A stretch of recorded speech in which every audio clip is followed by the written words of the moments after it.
드리겠습니다. 301장 같이 드리고 같이 말씀 나누겠습니다.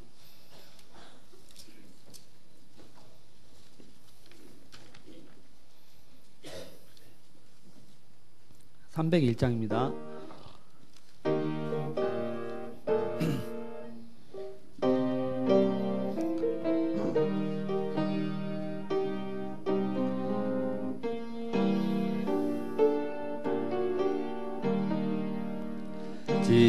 지금까지 지내온 것 주의 크신 은혜라 한이 없는 주의 사랑 어찌 이루 말하랴 자나깨나 주의 선이 항상 살펴주시고 모든 일을 주 안에서 형통하게 하시네. 아멘. 몸도 맘도 연약하나 새 입하나 살았네. 물보듯이 부시는 주의 은혜 적하다매 사랑 없는 거리에 나 험한 산길에 맬 때 주의 손을 굳게 잡고 찬송하며 가리라. 주님 다시 뵈어나리 날로 날로 다가와 무거운 짐 주께 맡겨 벗을 날도 멀잖네. 나를 위해 예비하신 고향 집에 돌아가 아버지의 품 안에서 영원토록 살리라. 2, 3절 몸도 맘도 연약하나 새 입하다 살았네. 아멘. 물보듯이 보시는 주의 은혜 적하다매 사랑 없는 거리에 나 험한 산길에 맬 때 주의 손을 굳게 잡고 찬송하며 가리라매 주님 다시 뵈어나리 날로 날로 다가와 무거운 짐 주께 맡겨 벗을 날도 적하네. 나를 위해 예비하신 고향 집에 돌아가 아버지의 품 안에서 영원토록 살리라. 아멘. 하나님 감사합니다. 정말 지금까지 지내온 것 다 하나님의 은혜임을 고백합니다. 하나님이 이끌어주지 아니하시면 이 자리까지 올 수 없음을 고백합니다. 태어나서 또 예수님을 영접하고 또 복음을 깨닫고 또 이 자리까지 복음을 누릴 수 있는 것 다 하나님의 은혜임을 고백합니다. 주님, 우리는 하나님의 은혜로 영이 살았기 때문에 영이 항상 하나님의 은혜가 필요합니다. 오늘 또 하나님의 은혜가 필요해서 이 자리에 왔사오니 한 사람도 거저가지 않게 하시고 풍성한 은혜 누리고 돌아가게 도와주시옵소서. 먼저 전하는 내 자신이 은혜의 풍성한 가운데 나누게 하여 주옵소서.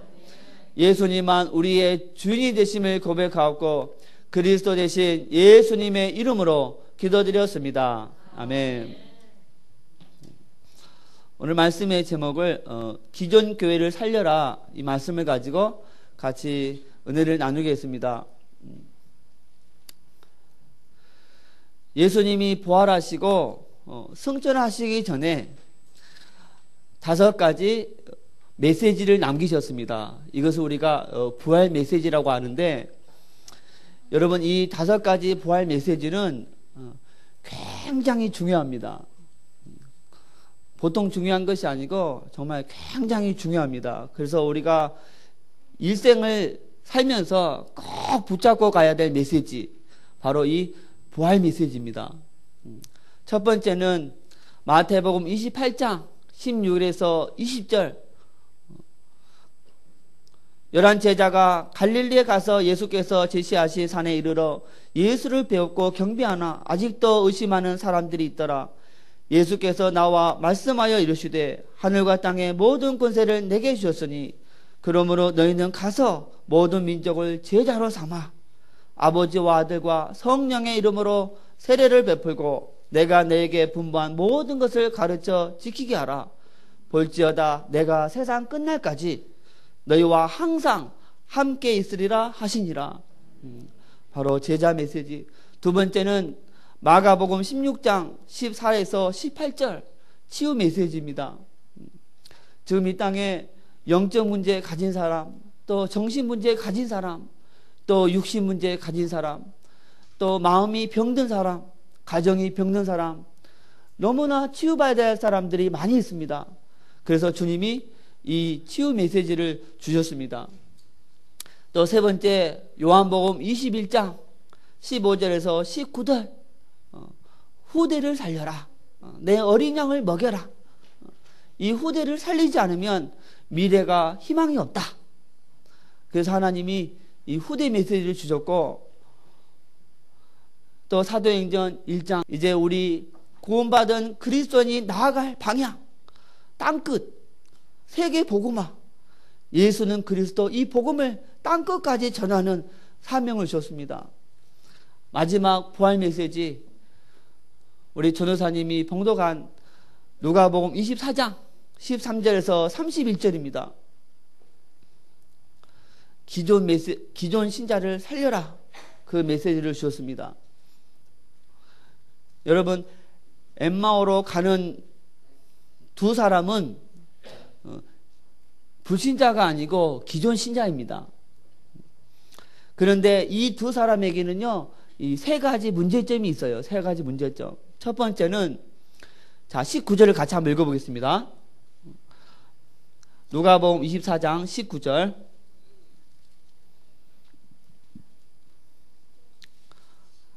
자, 시작. 이르시되 무슨 일이냐? 이르되 나사렛 예수의 일이니 그가 하나님과 모든 백성 앞에서 말과 일에 능하신 선지자이거늘 그랬습니다. 그는 하나님과 모든 백성 앞에서 말과 일에 능한 누구라고요? 여러분, 예수님이 누구셨어요? 바로 창세기 3장 15절에 예언된 그리스도였습니다. 구약의 그 주인공이었는데, 이 두 사람은 예수님을 단지 구약에 나오는 많은 신자들 중에 한 명으로만 알고 있는 거예요.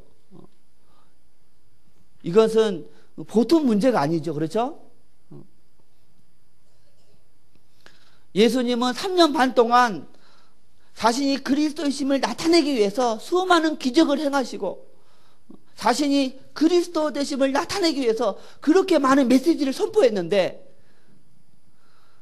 이 두 사람은 아직도 깨닫지 못하고 그냥 선지자 중에 하나로만 알고 있는 거예요. 여러분, 이 얼마나 이 안타깝고 이 가슴 아픈 일입니까? 두 번째, 이 두 명의 문제는 같이 한번 읽어보겠습니다. 21절.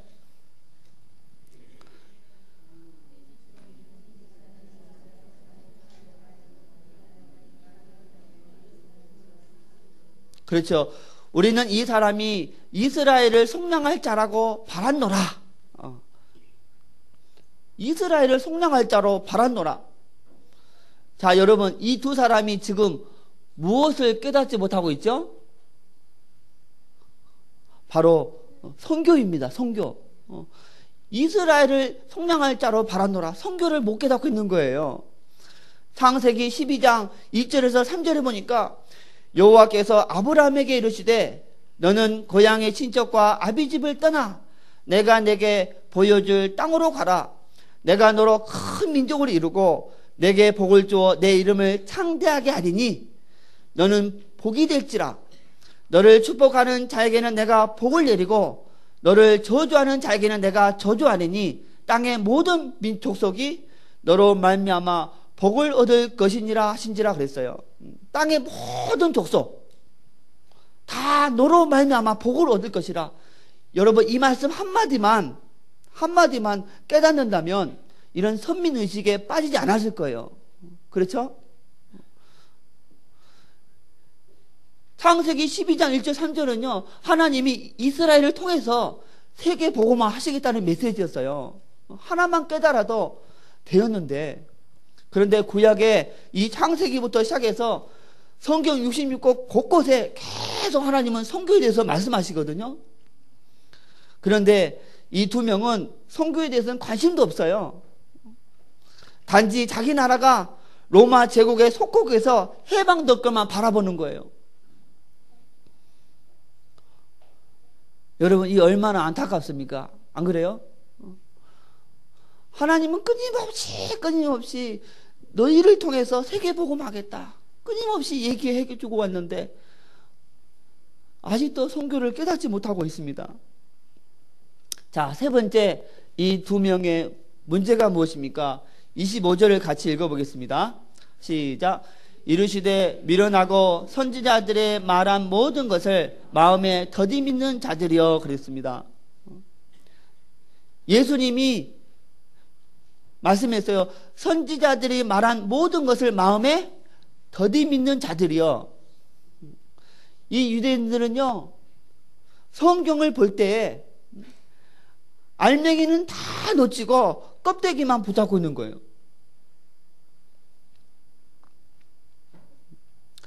진짜 중요한 이 그리스도 복음과 선교에는 안 붙잡고 이 복음의 그림자 율법에 빠져가지고 이거 먹지 마라, 저거 먹어라, 이거 하지 마라, 저거 해라,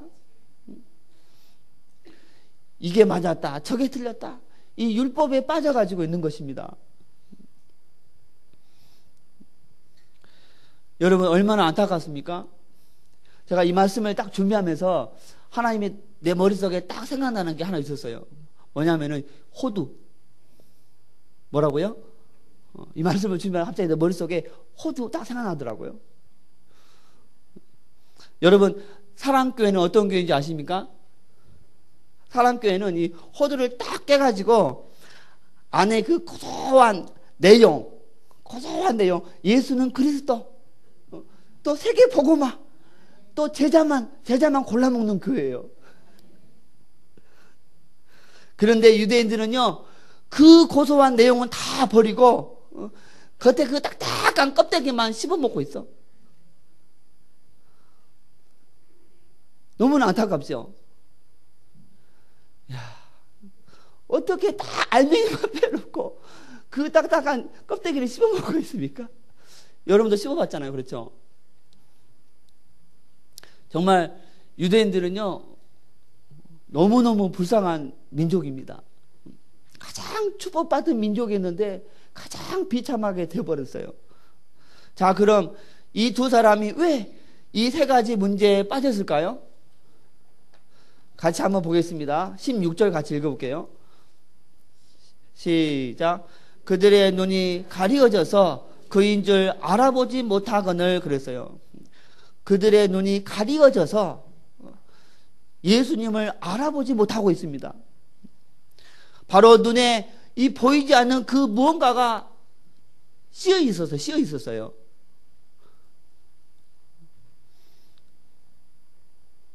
눈에 보이지 않는 그 무언가가 씌어 있어서 바로 옆에 있는 분을 못 알아보는 거예요. 눈에 가린 그것이 무엇입니까? 저한테 믿지 마십시오. 저도 모르거든요. 하여튼 그 눈에 안 보이는 그 무언가가 거치지 않으면은 계속 그 딱딱한 호두 껍데기만 씹어 먹게 된다니까요.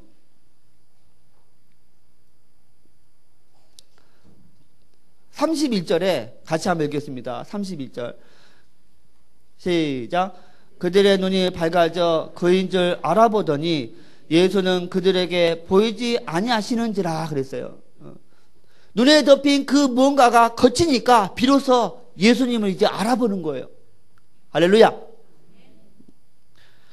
그럼 우리가 어떻게 하면 눈에 덮인 그 무언가를 거치게 할 수 있겠습니까? 30절에 그 답이 나와 있습니다. 같이 한번 읽겠습니다. 시작. 그들과 함께 음식 잡수실 때 떡을 가지사 축사하시고 떼어 그들에게 주시니 그랬어요. 그들과 함께 음식 잡수실 때 떡을 가지사 축사하시고 떼어 그들에게 주시니까 그들의 눈이 밝아져서 이제 예수님을 알아봤다는 것입니다. 여러분, 바로 예수님이 은혜를 주니까 눈에 가린 그것이 거쳐진 것입니다. 할렐루야. 이거 굉장히 중요합니다. 하나님이 떡을 대서 주니까 눈에 그 뭔가가 거쳤다니까요. 그래서 우리가 깨달은 이 예수는 그리스도, 또 세계복음화, 또 세계복음화 할 수 있는 그 방법, 이 제자의 비밀은요, 하나님이 은혜를 주시지 아니하시면 절대 깨달을 수 없는 거예요. 할렐루야. 그래서 정말 이 복음을 깨닫고 세계복음화 방향 잡고 또 제자의 비밀을 깨달은 사람은 이제 죽을 때까지 겸손해야 됩니다. 왜냐, 내가 노력해서 깨달은 게 아니고 이 하나님의 은혜로 깨달은 것이기 때문에. 마태복음 16장 예수님이 말씀했어요. 베드로가 고백했죠. 주는 그리스도시요 살아계신 하나님의 아들이시이다. 그때 예수님이 바요나 시몬아 내가 복이 있도다. 이를 내게 알게 아니는 혈육이 아니요 하늘에 계신 내 아버지시니라 그랬어요. 여러분, 우리는 원래 어떤 자였습니까? 우리는요 원래 호두 알맹이와 껍데기를 섞어서 씹어먹던 자였어요. 다 인정하시죠? 우리도 알맹이는 먹었긴 먹었어요. 근데 껍데기랑 같이 씹어먹었다니까. 그런데 하나님이 은혜를 주셔서 정말 알맹이만 쏙쏙 뽑아먹는 사람이 되게 해주셨어요. 자, 이것이 무엇입니까? 이것을 바로 은혜라고 부릅니다. 할렐루야. 그래서 정말입니다. 이 복음 깨닫는 분은요 죽을 때까지 뭐 해야 된다? 겸손해야 됩니다. 목사님 앞에서 겸손하고 또 불신자 앞에서도 겸손해야 돼요. 여러분, 불신자에게 복음 전할 때 정말 겸손한 자세로 이 복음을 설명해 줘야 돼요. 또 우리 신자들 앞에서도 정말 겸손하게 이 복음을 설명하고 포럼하고, 또 옆에 동역자들 앞에서도요 정말 겸손하게 낮춰져서 돼야 될 줄 믿습니다. 교만한 사람은 죄송합니다. 복음의 복자도 모르는 사람이야.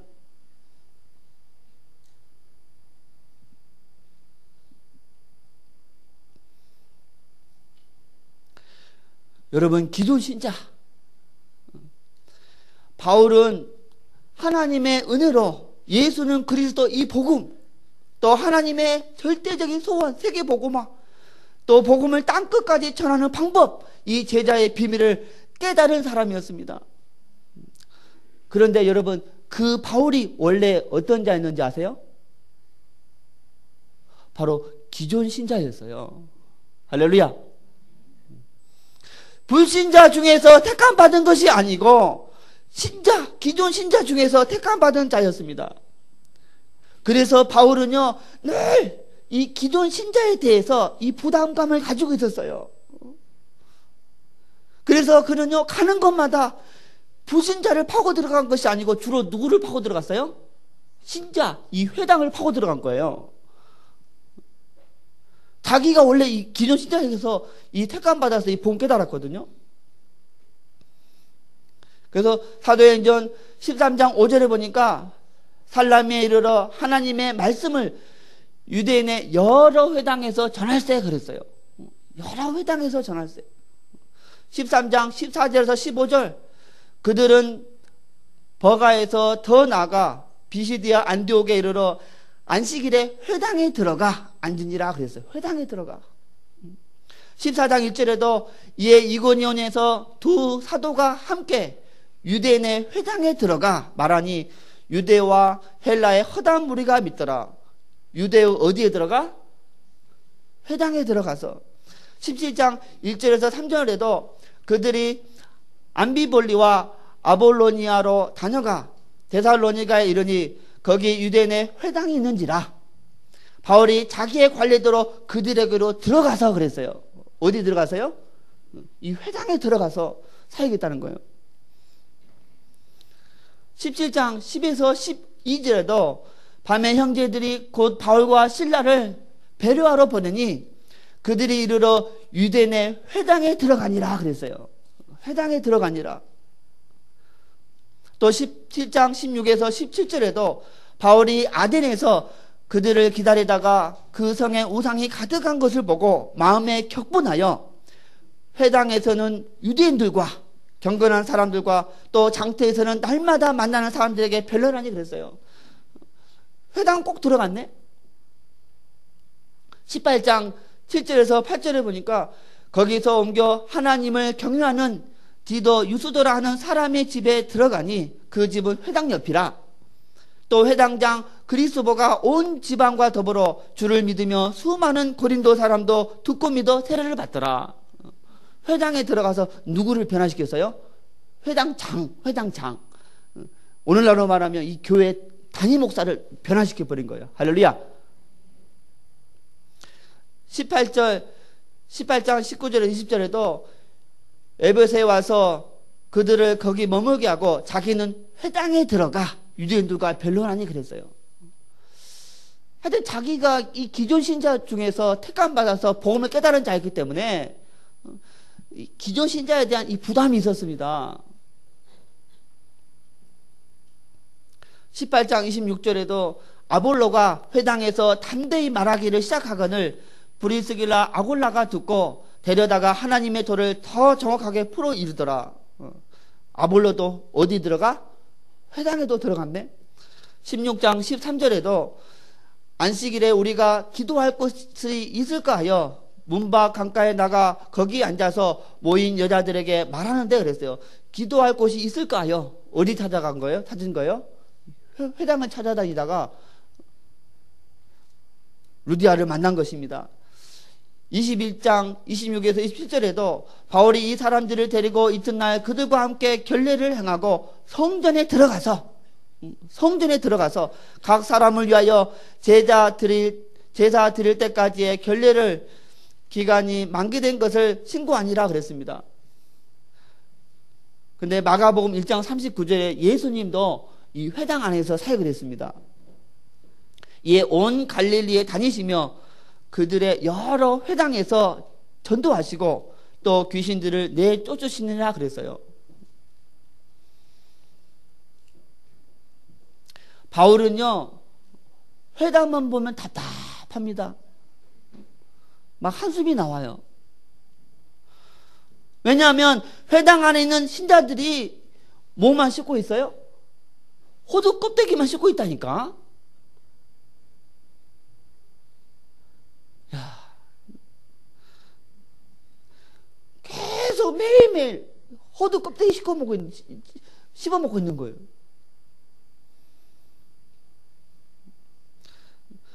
그들이 그토록 몸매어 기다리던 메시아는요, 이미 오셔서 기본 문제 다 해결해 놓으시고 승천하셨거든요. 그런데 그들은 아직도 그것도 모르고 계속 호두 껍데기 씹어 먹고 있는 거예요. 여러분, 이 사실을 보고 있는 이 바울의 입장을 생각해 보십시오. 한숨이 안 나오겠습니까? 탄식이 나옵니다. 탄식이. 그래서 바울은요, 가는 것마다 어디 들어갔어요? 회당에 들어간 것입니다. 우리 중에서도 상당히 많은 분들이, 저를 포함해서 상당히 많은 분들이 바울처럼 기존 신자로 신앙생활 하다가 예수는 그리스도, 또 세계 복음화, 제자의 비밀을 깨달은 분들이에요. 그래서 우리는요, 반드시 누구를 살려야 됩니까? 그렇죠. 기존 신자를 살려야 합니다.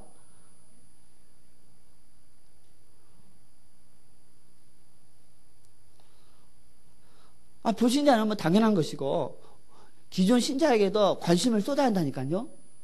우리가 원래 그런 자 중에서 뽑힌 거잖아요.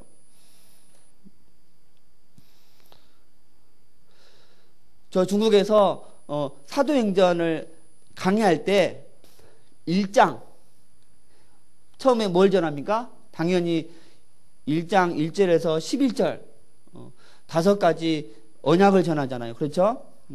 언약을 다 전하고 중국 사람들에게 물어봐요. 여러분은 이 5가지 언약 중에서 나를 만나기 전에 이 5가지 언약 중에서 붙잡지 못했던 언약이 몇 가지냐 물어봐요. 그런데 대부분이 3가지 이상은 다 못 잡았어요. 오직 그리스도도 못 잡았었고, 성령도 못 잡았었고, 세계 복음화도 못 잡은 상태에서 이렇게 공부하다가 이걸 5가지 붙잡은 거예요. 아니, 그러니까 사도행전 2장 5가지 응답 없는 것은 당연한 거잖아요. 그렇죠? 할렐루야. 여러분, 사도행전 2장 5가지 응답 없다고 고민하지 마시고, 내가 지금 사도행전 1장 이 5가지 언약을 정말 잡고 있는가를 생각하셔야 됩니다. 5가지 언약 안 잡으면요, 2장에 5가지 응답 안 오는 것은 당연한 것이다. 근데 내가 만난 중국 사람은 3가지 이상 다 못 잡는 거야.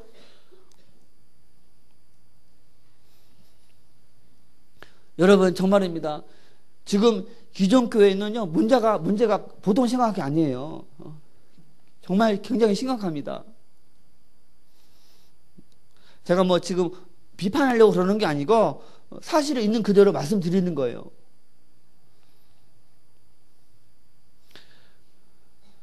그런데 놀랍게도요, 기존 신자 중에서 정확한 복음 들으면 튀어나올 사명자들이 널려 있습니다. 할렐루야. 기존 신자를 사역하는 것이 쉽습니까? 어렵습니까? 굉장히 쉽습니다. 또 어려워요. 근데 기존 신자가 이 복음을 깨닫는 것 쉬울까요? 어려울까요? 네? 굉장히 쉽습니다. 또 한편으로 또 어려워요.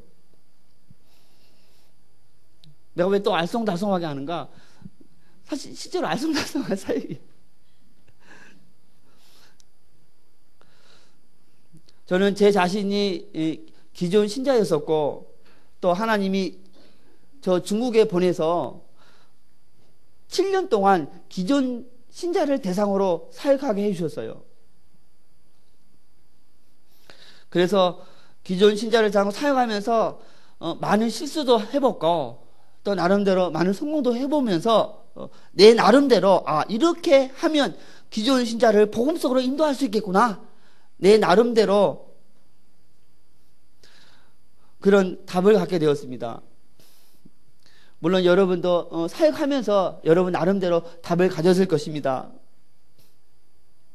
여러분, 이 기존 신자를 복음 속으로 인도하는 가장 빠른 방법, 가장 쉬운 방법이 뭔지 아십니까? 한번 대답해 보세요. 어떻게 하면 기존 신자를 좀 빠르게, 그리고 또 쉽게 이 복음 속으로 들어오게 할 수 있을까? 전 7년 동안 이 사역하면서 내 나름대로 깨닫는 것은 뭐냐? 바로 이 복음의 맛을 보게 하는 것입니다. 할렐루야. 그냥 이것저것 설명할 필요도 없어요. 그냥 맛만 보게 해주면 끝나는 거예요. 할렐루야. 일단 맛을 봤다, 그냥 빨려 들어오는 거예요. 그냥 맛은 안 보여주고 그냥 계속 그냥 다른 사역을 해버리니까 나중에 사단이 공격해서 떠나가 버리기도 하잖아요. 그러니까 사단이 들어오기 전에 빨리 어떻게 한다고요? 그렇죠. 이 복음의 맛을 보게 해야 한다니까요. 그럼 어떻게 복음의 맛을 보게 하느냐? 여러분, 하나님이 유목사님을 통해서 이 깨닫게 해준 20가지 전략은요, 진짜요, 정말 가장 성경적인 전략이고, 또 세계 복음화를 할 수 있는 가장 완벽한 전략인 것을 저도 확신합니다. 또 하나님이 유목사님을 통해서 이 깨닫게 해준 구원의 길이 있죠. 이 구원의 길은요, 정말입니다. 가장 성경적인 복음입니다. 또한요, 가장 완벽한 방법이고, 정말입니다. 여러분, 이것은 한 지역, 더 나아가서 한 나라, 또 세계를 변화시킬 수 있는 능력입니다. 로마서 1장 16절에 말했잖아요. 내가 복음을 부끄러워하지 아니하노니 이 복음은 모든 믿는 자에게 구원을 주신 하나님의 무엇이라? 능력이라 그랬는데, 이 중국 성경에 보니까 모든 믿는 자에게 구원을 주신 하나님의 큰 능력이래요. 다이나마이트 같은 큰 능력이래요. 할렐루야.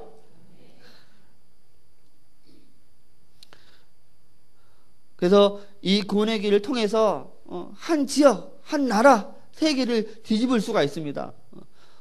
우리가 구원의 길을 잘 전해서 뒤집는 것이 아니고, 여러분, 구원의 길 안에 뭐가 있습니까? 예수는 그리스도, 이 복음이 들어있잖아요. 또 십자가, 그 십자가 보혈이 들어있잖아요. 또 예수님이 다시 살아나신 이 부활이 들어있잖아요. 할렐루야. 이 복음은 작은 능력이 아니고 어떤 능력? 큰 능력이라니까요. 지역을 그냥 뒤집어 버리는, 이 나라 세계를 그냥 뒤집어 버리는 하나님의 큰 능력입니다. 파워. 여러분, 이 복음은 알료티시를 세우고도 남고 렘넌트들을 다 일으킬 수도 있고, 또 OMC를요 정말 세계적인 조직으로 만들 수 있는 이 파워가 있는 능력입니다. 할렐루야. 정말입니다. 우리는 이 복음을 이제 너무 많이 들었기 때문에, 뭐 들어도 그렇게 충격이 덜하지만요, 이 기존 신자가 이걸 듣잖아요. 그냥 뿅 너무 충격적이어서 뿅 한다니까요. 표현이 심했나? 아니, 실제로 그렇습니다. 우리는 이제 10년 넘게 들었으니까. 근데 기존 신자들이 들으면 정말입니다. 아주 큰 은혜를 받게 됩니다. 그래서 저는 이 기존 신자에게 이 구원의 길을 강의할 때는 먼저 왜 30번을 들어야 되는가, 그 당위성을 아주 진하게 강조해줘요. 그리고 아예 처음부터 30번 듣게 하고, 또 본인이 이제 깨닫고 은혜 받았을 때 녹취록을 줘서 아예 암기시켜 버려요. 이제 더 한 단계 나아가가지고 그냥 비전까지 심어져 버려요. 당신도 정말 1년에 당신과 똑같은 전도자 5명 이상을 세우기 위해서 기도해라. 정말 성령 충만하게 구원의 길 할 뿐만 아니라 내 안에 이 뭐까지 있는 사명감, 나도 저분처럼 이 복음을 증거할 수 있는 전도자 5명을 세우기로 원합니다. 사명까지 가진 완 집어넣어버리는 거예요.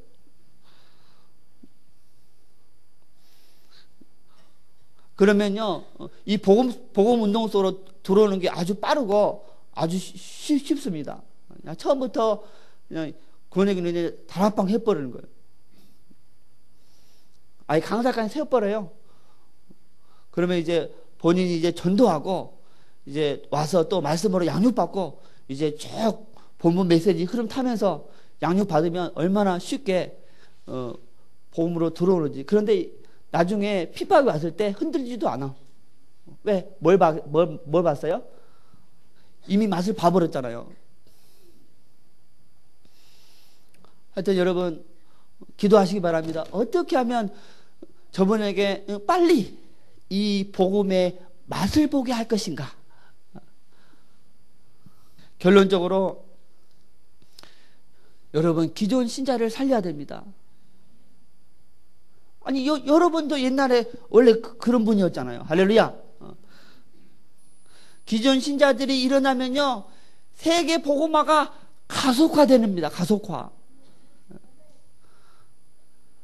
30만 우리 가족으로는 너무 늦어요. 왜? 옆에서 10만 명이 지옥으로 떨어지고 있는데 또 어디서 몇만 명이 또 지옥 갈지 몰라.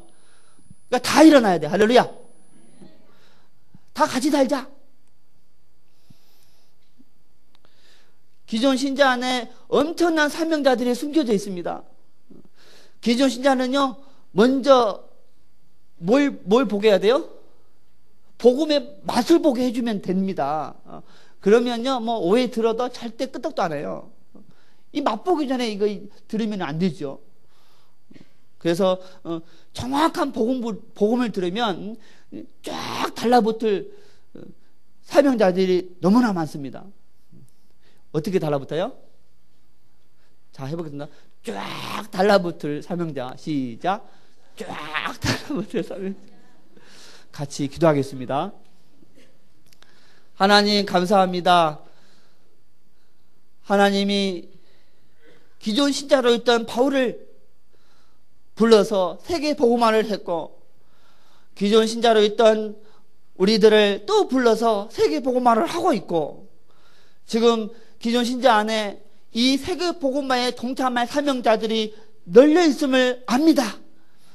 주님, 하나님이 우리를 사용하여 주셔서 그분에게 은혜를 끼치게 도와주시옵소서. 복음은 베푸는 것입니다. 비록 나에게 무엇이 돌아온 것이 없다 할지라도 베풀 때 하나님이 우리에게 더 큰 은혜 주실 것을 믿습니다. 하나님이 우리 사랑교회를 또 우리 다락방 단체를 사용하여 주시어서 모든 기존 신자가 다 복음을 누리게 도와주시옵소서. 감사드렸고 그리스도 되신 예수님의 이름으로 기도드렸습니다. 아멘.